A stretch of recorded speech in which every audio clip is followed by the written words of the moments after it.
Hoy traemos un condensado de información, como nos gusta hacer, sobre todo lo que está ocurriendo alrededor del tema de Venezuela. Y mientras la propaganda contra Venezuela se llena de estos titulares altisonantes como que Maduro tiene los días contados, que el cerco contra Maduro se cierra, que Maduro planea fugarse a Nicaragua y muchas otras mentiras más que a algunos les gusta oír y sobre todo creerse, típica de una guerra psicológica donde la desinformación es uno de los pilares dentro de esa propaganda mediática. Sin embargo, aquí solo le diremos la realidad de lo que está sucediendo en torno a Venezuela. Así que si quieres saber qué está sucediendo realmente a lo interno de Venezuela, qué busca el gobierno de Trump con este despliegue militar, cuál es el plan secreto de Marco Rubio y qué espera ganar con esto, qué aspecto a lo interno de Venezuela pretende explotar Marco Rubio y el gobierno de Trump, cuáles serían las consecuencias para el gobierno de Trump y para todo el movimiento MAGA, y si realmente se puede derrocar tan fácil al gobierno de Maduro. Quédese aquí. Pero antes de entrar en materia, no olvide darnos like, suscribirse a nuestro canal, comentar, compartir y sobre todo ver nuestro video hasta el final, que con ello nos ayudará mucho a combatir las absurdas tarifas de ETEXA. A estas y otras interrogantes les daremos respuesta. Y antes de pasar el tema, le pido disculpas, pues no tengo los micrófonos para la grabación como tal y lo estoy haciendo a través de los audífonos, así que quizás el audio no quede tan bien como ustedes se merecen, pero lo que más me interesa es llevarle a ustedes una información lo más completa posible de todo lo que está sucediendo alrededor del tema de Venezuela. Dicho esto, pasemos al tema de hoy. Bueno, en 2015 Obama firmó un decreto donde declaraba a Venezuela como una amenaza inusual y extraordinaria para la seguridad nacional de los Estados Unidos. Ese mismo argumento lo utilizó Trump en 2019 para realizar un despliegue naval cerca de las costas venezolanas, similar al que se realiza por estos días. Aquel despliegue se llevó a cabo con unos 5.000 infantes de marina y algunas unidades de superficie, que por supuesto terminó en un rotundo fracaso, ya que Maduro y el gobierno chavista continuaron en el poder. Desde esos años hacia acá han utilizado a Enrique Capriles, a Juan Guaidó y más para acá a María Corina Machado y a Edmundo González Urrutia. Aunque no se puede negar que por esa oposición han pasado otros tantos que han sido rápidamente olvidados como tal. Por cierto, aquí les dejo un video, bueno, uno no, le voy a dejar más de uno, que tratan varios temas de Venezuela y el primero de ellos es sobre si Edmundo González Urrutia asumía o no asumía la presidencia en su momento, que como ustedes recordarán, sobre todo eso se realizó una gran campaña mediática muy similar a la que se está haciendo ahora, pero sin el peligro de un conflicto militar. Se decía que el día 10 de enero el mundo iba a entrar y se iba a tomar posesión de presidente, Maduro se iba a ir, etcétera, etcétera, etcétera, etcétera, y nada de eso sucedió. Yo todo eso lo expliqué en ese video que, como ya le dije, le he dejado el enlace aquí arriba y que no tiene obligatoriamente que verlo, es decir, parar este video y verlo, sino que ese video le aparece debajo a ustedes cuando terminen de ver este, si quieren, donde están las descripciones como tal. También debemos recordar que se usó mediáticamente a Eric Sprint cuando la recompensa por Maduro era de $15 millones en el 2020. y se decía que Eric Prince iba a entrar, iba a capturar a Maduro, etcétera, etcétera, etcétera. Otra gran mentira que se hizo, de la cual se hizo gran eco toda esa prensa y todos esos medios que se oponen a lo que es el gobierno chavista como tal, pero que realmente no sucedió absolutamente nada. Ahora retoman nuevamente el tema de la recompensa, pero en vez de 15 millones, con 50 millones para esperanzarse y creerse que esta vez, siendo ya 50 millones, suceda algo. Que por cierto, es curioso y lo debemos decir, que es el doble de la recompensa que en su momento se daba por Osama Bin Laden. Así que nada, aumentaron la recompensa en función de que alguien se sienta interesado en traicionar a Maduro por tanto dinero. Pero bueno, la historia dice que seguirá siendo por gusto. Pero si nada de esto ha dado resultados realmente, entonces ¿por qué Estados Unidos continúa insistiendo en lo mismo? Bueno, hay 4 razones fundamentales por las cuales ellos continúan insistiendo. La primera razón es que después de la muerte de Hugo Chávez, las agencias de inteligencia norteamericanas identificaron, o al menos así denominaron, 4 fracturas a lo interno del chavismo. Según se dijo, el chavismo se fracturó en 4 grupos, donde 3 de ellos no estuvieron de acuerdo en que fuera Nicolás Maduro el sucesor de Hugo Chávez a la presidencia. El primer grupo, por supuesto, fue el de Nicolás Maduro, es decir, las personas que estaban alrededor o que apoyaban la presidencia de Nicolás Maduro como sucesor de Chávez. El segundo grupo fueron los militares, que se alzaron junto con Chávez y donde daban como figura principal a Diosdado Cabello. El tercer grupo fue la alta jerarquía de PDVSA. Y el último grupo estaba nucleado alrededor del hermano de Chávez, Adán Chávez. Es decir, para las agencias de inteligencia norteamericanas y para el sector más reaccionario del gobierno norteamericano, ampliar esas fracturas siempre ha sido su mayor anhelo.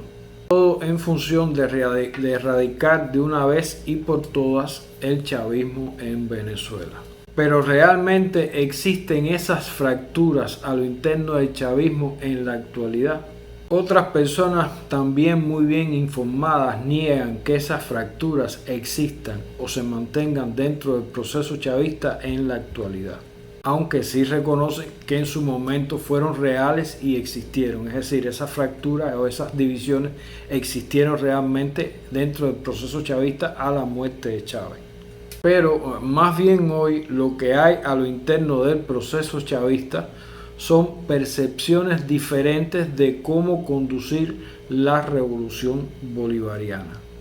Esa es la razón de que no exista un partido único y sí una coalición que defienda el proceso revolucionario como tal.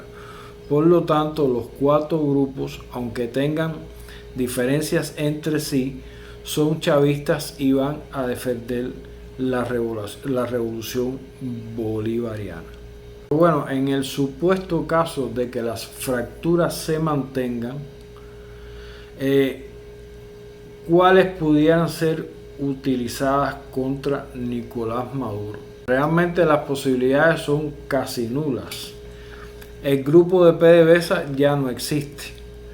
Aquellos líderes afines a Hugo Chávez y distantes de Nicolás Maduro, hoy no existe ninguno en Venezuela. Es decir, de esa oligarquía que dirigía PDVSA como tal. En cuanto al hermano de Hugo Chávez, Adán Chávez, tampoco tiene gran relevancia porque terminó integrándose al núcleo chavista como tal, es decir, al núcleo principal dentro del chavismo. Aquí la figura clave indiscutiblemente es Diosdado Cabello, alguien que bajo ningún concepto traicionaría el proceso bolivariano y con ello permitir que las fuerzas más reaccionarias se vuelvan a apoderar de Venezuela. Resumiendo, podemos decir que el grupo más peligroso era el de PDVSA y que ya realmente ninguno de sus miembros se encuentra en Venezuela como tal. Por lo tanto, en estos momentos el pilar fundamental de la revolución bolivariana sigue siendo y se sigue llamando Nicolás Maduro Moro. Y su principal apoyo indiscutiblemente es Diosdado Cabello, alguien que junto con Hugo Chávez crearon las milicias populares en 2007 bajo la doctrina venezolana de guerra popular de resistencia. Alguien que se formó dentro del ejército y muy cercano a Hugo Chávez. Es por eso que cuenta con el apoyo de las Fuerzas Armadas y de las milicias populares bolivarianas. También ha sido en 2 ocasiones, siendo todavía en este momento ministro del Interior, por lo que cuenta con el apoyo incondicional de las Fuerzas del Orden Interior y la Guardia Nacional. Alguien que desde mi punto de vista representa la continuidad del proceso chavista si a Maduro llegara a pasarle algo. La segunda razón por la que siguen insistiendo es que se niegan rotundamente a no controlar las mayores reservas de petróleo del mundo, calculada en unos 300.000 millones de barriles de petróleo como tal. A pesar de que algunos insistan de que ese crudo realmente Estados Unidos no lo necesita. Y por esa misma vía se abrirían entonces 2 preguntas. La primera es que si realmente Estados Unidos no necesita ese petróleo absolutamente para nada, ¿por qué razón entonces antes de la década del 90, es decir, antes que Chávez llegara a la presidencia, Estados Unidos enviaba 2.000 millones de barriles diarios a sus refinerías, sobre todo en las enclavadas en el área del Golfo de México? Si no lo necesitaba, ¿por qué enviar 2.000 millones de barriles diarios a esa refinería? Y la otra pregunta es la siguiente: si de verdad los Estados Unidos no necesitan para nada el petróleo venezolano, entonces ¿por qué Chevron sigue aferrándose a sus contratos de extracción de crudo venezolano? Díganme ustedes, déjenme ustedes la respuesta entonces en sus comentarios, a ver si alguno tiene una respuesta lógica y diferente a la opinión que yo tengo. Venezuela, guste o no, sigue siendo un punto estratégico dentro de la política exterior de los Estados Unidos a nivel tanto regional como internacional. Eso es algo que no se debe olvidar. La tercera razón, y que a algunos no les gustará, es que Trump está utilizando a su secretario de Estado, Marco Rubio, como su perrito bravucón en esta cruzada por 3 razones fundamentales también. La primera es que de caer el gobierno de Maduro, las petroleras norteamericanas tendrían el camino abierto para la explotación del crudo venezolano, que por demás, como ya les dije, es la mayor reserva de petróleo conocida del mundo hasta el momento. Y esto favorecería económicamente a Trump, quien tiene estrechas relaciones con magnates petroleros. De hecho, y según las memorias de John Bolton, dijo John Bolton como tal: Trump ve la oficina oval como una especie de vaca de la cual él puede extraer leche, es decir, entiéndase, dinero. ¡Wow! mucho más dinero del que ya posee. Y según el diario New Yorker, Trump se ha enriquecido mucho más de lo que ya era desde que asumió la presidencia. ¡Wow! Cierto o no, son cosas que debemos tener en cuenta y al menos darle seguimiento. La segunda razón es que de no caer el gobierno de Maduro, como ha sucedido a pesar de todo lo intentado a través de los años, Trump utilice esta presión para lograr en algún momento acuerdos petroleros más beneficiosos frente al gobierno chavista. Algo que para mí no tiene ninguna razón de ser, pero que es la forma de negociar de Donald Trump como tal, que es presionar y negociar. Y la tercera razón, y que es una de las más importantes y que muchos obvian, es que con esta política de línea dura contra Venezuela y sobre todo liderada por Marco Rubio, un cubano americano, se calma hasta cierto punto a los tres congresistas cubano-americanos de línea dura y que representan hoy la mayoría republicana en el Congreso.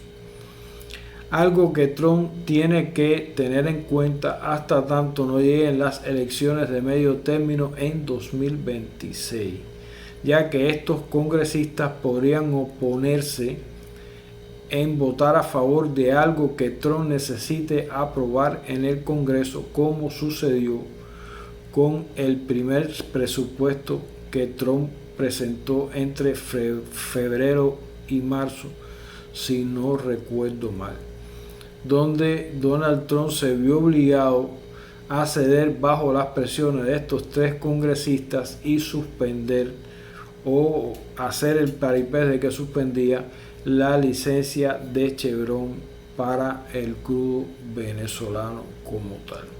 Esta línea dura contra Maduro les permite a estos congresistas cubano-americanos mantener su base de apoyo electoral, aunque ésta se haya visto muy afectada debido a las deportaciones y a la suspensión de diferentes estatus migratorios. Esto nos lleva a la cuarta razón, y que es la creencia de esa línea dura cubana-americana y de la línea más reaccionaria del gobierno norteamericano, que creen que cayendo Venezuela después cae Cuba. Algo completamente absurdo, ya que cuando Venezuela atravesó su momento de crisis más profunda y el intercambio comercial se redujo prácticamente a nada entre Cuba y Venezuela, incluidos los suministros de petróleo, para nada Cuba colapsó ni va a colapsar en el hipotético caso de que sea destruida la revolución bolivariana. Cosa extremadamente hipotética y que explicaremos más adelante cuando mencionemos las opciones que podría utilizar el gobierno de Trump contra el proceso chavista y las posibles consecuencias, por supuesto, que éstas pudieran tener para Washington. Pero, ¿qué sucede en estos momentos dentro de Venezuela? Ciertamente el gobierno venezolano ha tomado sus medidas frente a estas amenazas, mientras que su población en sentido general se mantiene tranquila y enfocada en sus tareas cotidianas, aunque a la propaganda mediática esto no le guste. Las personas continúan con su vida habitual y no se nota pánico ni compras impulsivas en los mercados por parte de los venezolanos ante la amenaza de un posible conflicto militar. Más bien, una gran parte de la población se ha sumado a las milicias populares para la defensa de su nación. Esto sin contar los efectivos del ejército y sus reservistas. Pero de esto también hablaremos más adelante. Pero al final, ¿cuántos venezolanos apoyan al proceso chavista y a Nicolás Maduro? Sobre todo cuando los medios internacionales de prensa dicen que entre el 70 u 80% de la población venezolana votó contra Maduro. No es fácil. Para los que se quieren creer semejante mentira, podemos decirles sin temor a equivocarnos que el chavismo en Venezuela cuenta con el apoyo en cuerpo y alma de algo más de 6.500.000 venezolanos, aunque frente a una intervención extranjera esta cifra podría aumentar mucho más. No olvidemos que la patria está por encima de la ideología.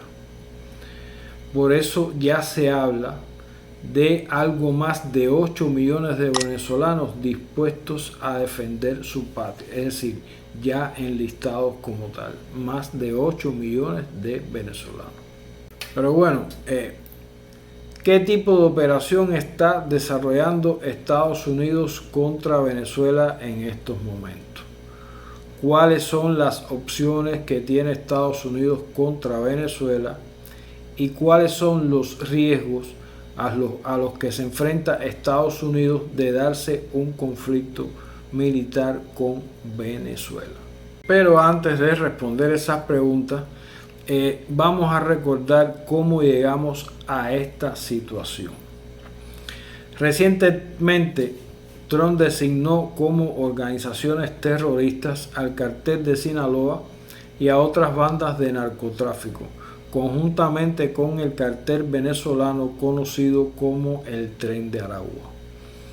Curiosamente, en esta designación no aparece el tan cacareado Cartel de los Soles, ya que curiosamente también, y a pesar de que dan como jefes de ese cartel a Nicolás Maduro y a Diosdado Cabello, la Agencia Antinarcótico de los Estados Unidos no posee una sola prueba que confirme o demuestre la existencia del Cartel de los Soles.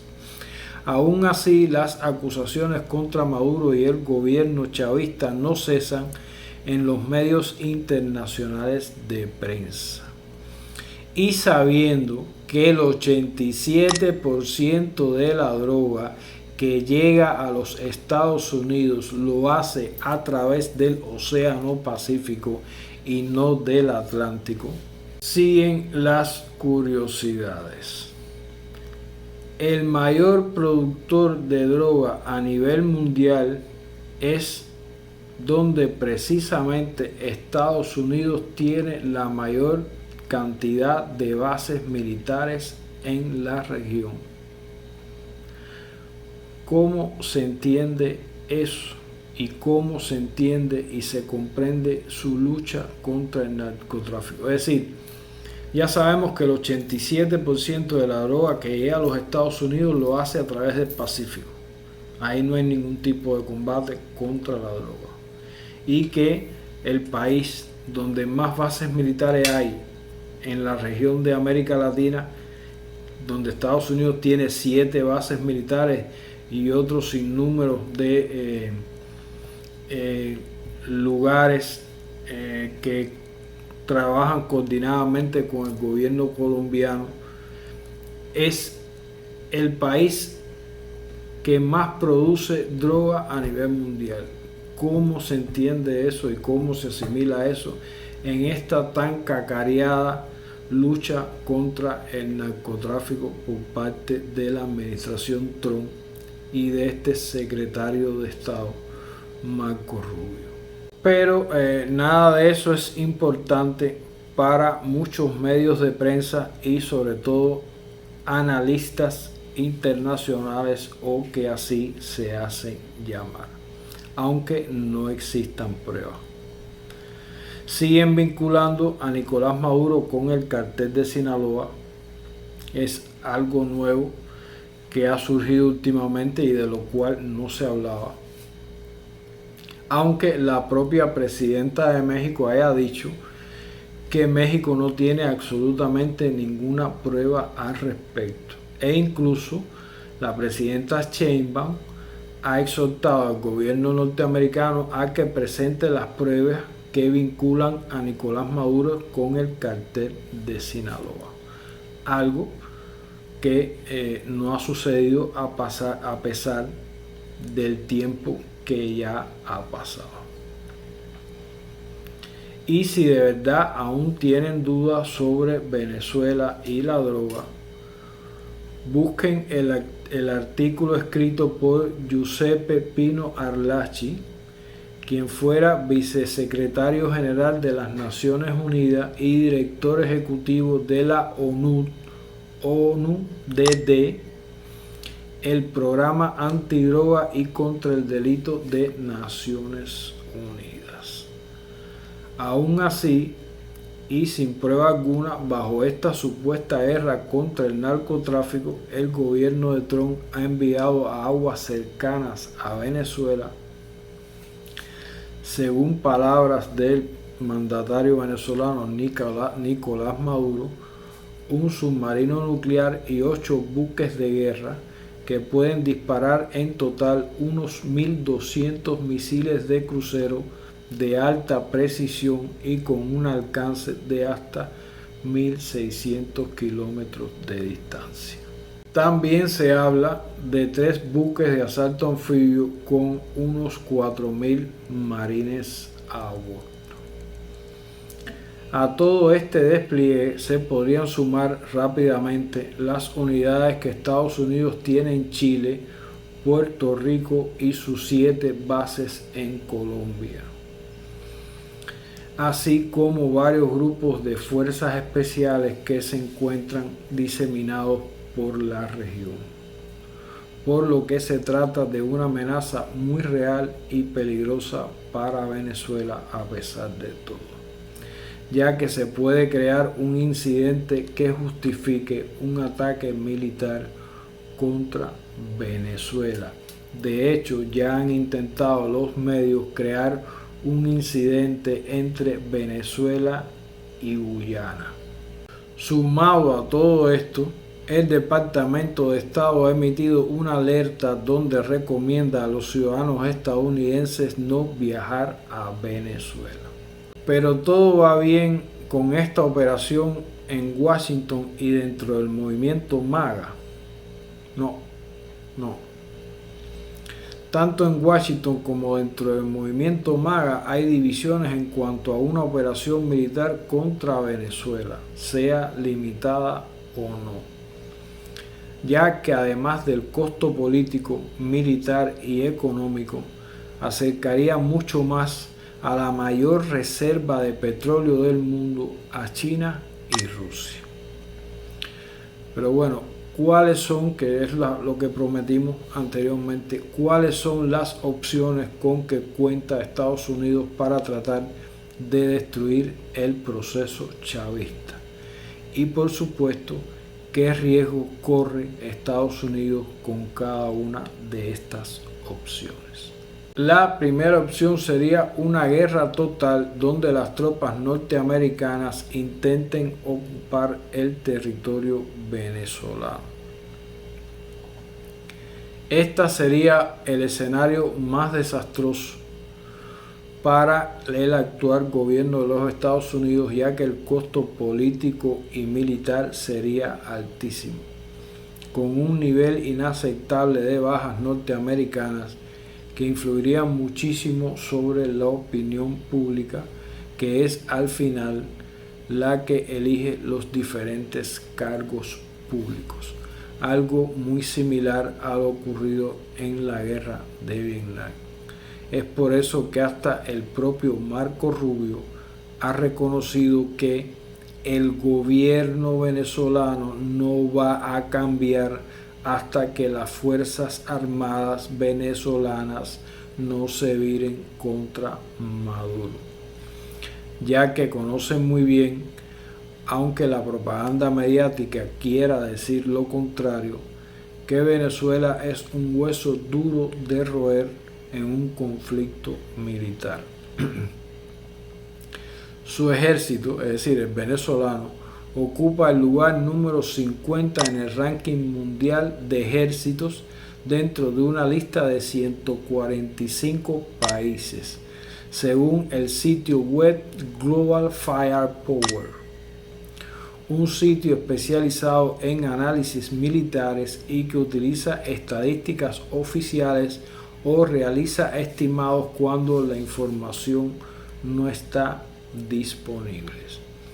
Además de eso, tienen una milicia popular que hasta hoy se estima en unos 4,5 millones de efectivos o quizás algo más, sin contar al ejército regular y a sus reservistas.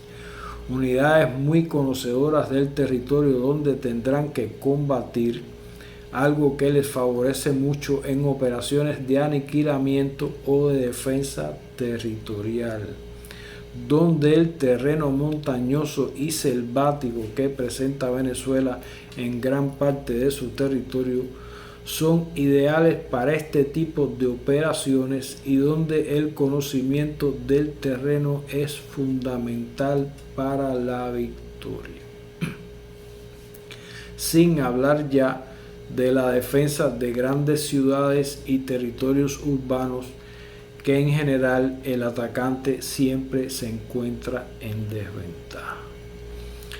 De todas formas, esta opción está por el momento descartada, ya que como ejemplo en Irak se utilizaron solo en la invasión más de 150.000 efectivos.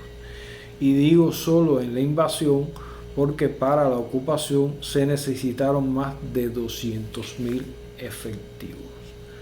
Otro ejemplo a comparar es Panamá, donde fueron utilizados no menos de 40.000 efectivos para la captura de Manuel Antonio Noriega. Creo que además de eso, tal situación llevaría a la suspensión definitiva de las operaciones de Chevron en Venezuela, causando un daño económico a la petrolera e indiscutiblemente a la economía de los Estados Unidos, aunque no sea un daño tan grande, sí es un daño importante. Algo que también sería funesto, por supuesto, para los intereses económicos de los norteamericanos.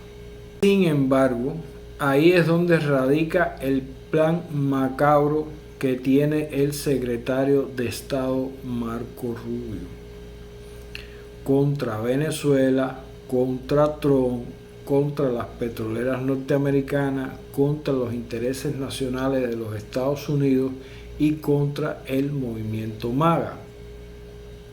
No olvidemos que en estos momentos Marco Rubio tiene bastante poder, ya que además de secretario de Estado es asesor de seguridad nacional y jefe de la USAID, funciones que le permiten asesorar en función de sus intereses personales y como jefe de la USAID desplegar toda una campaña de desinformación y mentiras contra Venezuela utilizando los medios a los que esta agencia aún financia.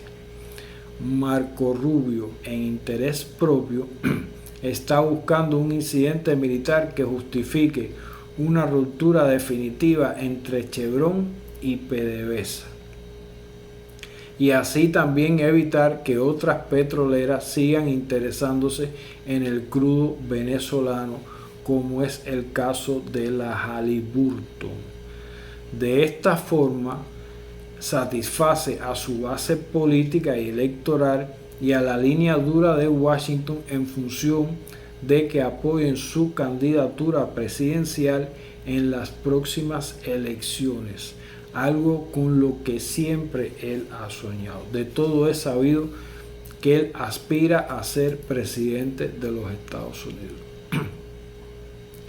Al final, Si no se realiza ningún ataque contra Venezuela y o Marco Rubio fuera despedido de su cargo de secretario de Estado por alguna razón, este culparía a Trump de debilidad. Así se podría presentar, si llegara a suceder, como un candidato fuerte contra la dictadura de Cuba, Nicaragua y Venezuela, consiguiendo con ello el apoyo de los halcones de la Casa Blanca, que por supuesto no sean tontos. ¿Y por qué digo que no sean tontos? Simplemente porque dentro de este grupo de llamados halcones de la Casa Blanca existen los ingenuos con deseos y otros con una excelente preparación en temas internacionales y en temas de geopolítica, a los cuales no se le puede engañar tan fácil como le gustaría a Marco Rubio. El segundo escenario es el más peligroso para Venezuela y es el de la guerra a distancia, donde no hay tropas en el terreno y los ataques se llevan a cabo con misiles de alta precisión sobre objetivos escogidos y desde posiciones de fuego bien distantes del alcance del adversario, utilizando justificaciones como que fueron atacados almacenes, centros logísticos y laboratorios donde se produce la droga del supuesto cartel de los soles. Esto sería una demostración de poder bastante simple dentro de esta máxima presión militar contra el gobierno bolivariano, y bajo estas justificaciones podrían atacarse incluso centros de mando, unidades y hasta líderes políticos, como ha hecho Israel en el Medio Oriente.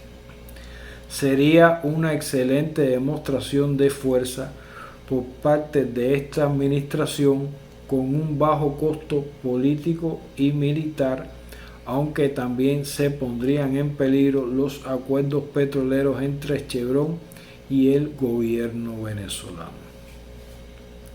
Y el tercer escenario es el que ya se está desarrollando como tal, y que consiste en desarrollar una campaña mediática internacional de desinformación a todos los niveles, que conjuntamente con la amenaza de una intervención militar empuje a sectores políticos y sobre todo a miembros de las Fuerzas Armadas venezolanas a traicionar y derrocar al gobierno de Nicolás Maduro. Es por eso que la recompensa por Nicolás Maduro pasó de 15 millones a 50 millones. Porque la verdadera misión, según personas conocedoras del tema, de estas fuerzas norteamericanas en el Caribe oriental es apoyar cualquier golpe militar que se pudiera dar por miembros del ejército venezolano contra Nicolás Maduro. Aunque un levantamiento militar contra Maduro es algo bastante difícil, según explicó un ex oficial de la CIA retirado. Según este ex oficial de la CIA, los servicios de inteligencia y contrainteligencia de los cubanos operan en Venezuela en apoyo del proceso chavista, y estos servicios son extremadamente profesionales y eficientes, por lo que un complot a lo interno del ejército venezolano es algo bastante difícil. Pero digo más, Venezuela es de interés de los BRIC, por lo que Rusia y China seguramente deben estar suministrando información de inteligencia a Venezuela en función de evitar un golpe de Estado contra el gobierno actual, con el que mantienen excelentes relaciones. Por lo que, a pesar de su poderío militar, la posición norteamericana actual frente a Venezuela es bastante débil en general, en cuanto a un cambio de régimen. Por lo que, utilizando una frase venezolana y sin olvidar que no deja de ser una situación muy peligrosa para Venezuela, podemos resumir que hasta el momento el secretario de Estado Marco Rubio le está vendiendo humo, como dicen los venezolanos, al mundo entero y sobre todo a los opositores del gobierno chavista. Así que nada, hasta aquí el programa de hoy y nos vemos en otro aquí con Rive Actualidad. Chao.